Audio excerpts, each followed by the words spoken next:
তো বন্ধুরা, অনেক ভিউয়ার্স আমাকে কমেন্টে লিখেছিল যে আমাদের মোবাইলে কিন্তু কেউ ভিডিও কল করলে কিন্তু তার স্ক্রিনে কিন্তু কলটা আসে না এবং নোটিফিকেশানও আসে না। তো তার জন্য কী করব?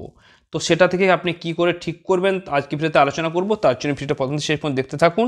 আর যদি ভালো লাগে তো লাইক কমেন্ট শেয়ার করে এবং চ্যানেল নতুন চ্যানেলকে সাবস্ক্রাইব করে রাখুন। তো বন্ধুরা, আমরা ব্যাকে চলে যাব, গিয়ে আমরা কিন্তু সেটিং অপশানের মধ্যে চলে যাব আমরা। তো সেটিংটাকে ওপেন করব, করার পর এখানে অ্যাপ্লিকেশান রয়েছে এর উপরে ক্লিক করব। করার পর বন্ধুরা নিচের দিকে চলে আসবো, কারণ এখানে আমার মোবাইলে যতগুলো অ্যাপ্লিকেশান রয়েছে সবগুলো এখানে শো করবে। তো আমি নিচের দিকে এখান থেকে চলে আসবো।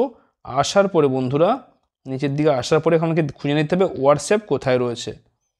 হোয়াটসঅ্যাপটা কোথায় রয়েছে আমাকে খুঁজে নিতে হবে এখান থেকে। এই যে হোয়াটসঅ্যাপ রয়েছে, এবার হোয়াটসঅ্যাপে ক্লিক করলাম। এখানে নোটিফিকেশানটা রয়েছে, এটাকে আপনাকে অ্যালাউ করে রাখতে হবে। ঠিক আছে, আপনি যদি অ্যালাউ করে রাখেন তো আপনার মোবাইলে কেউ ভিডিও কল করলে বা ভয়েস কল করলে কিন্তু নোটিফিকেশান চলে আসবে, তা না হলে কিন্তু আসবে না।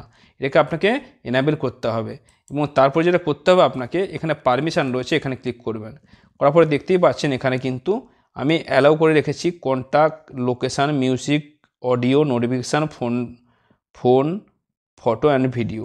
ঠিক আছে, এগুলো কিন্তু আমি অ্যালাউ করে রেখেছি, কিন্তু আসল যেটা সেটা কিন্তু আমি অ্যালাউ করে রাখিনি। দেখুন এখানে কল লগ এবং ক্যামেরা এবং মাইক্রোফোন, এ দুটোকে না এনাবল করলে, এ দুটোকে না অ্যালাউ করলে কিন্তু কখনও আপনার মোবাইলে ভিডিও কল আসবে না। তো এটার উপরে ক্লিক করবেন, করার পর এখানে অ্যালাউ করে দেবেন। তারপর আবার ব্যাকে আসবেন, আসার পর আবার মাইক্রোফোনটা রয়েছে এটাকেও আপনি অ্যালাউ করে দেবেন। বাস এটুকু করলে কিন্তু সেটিং হয়ে গেল।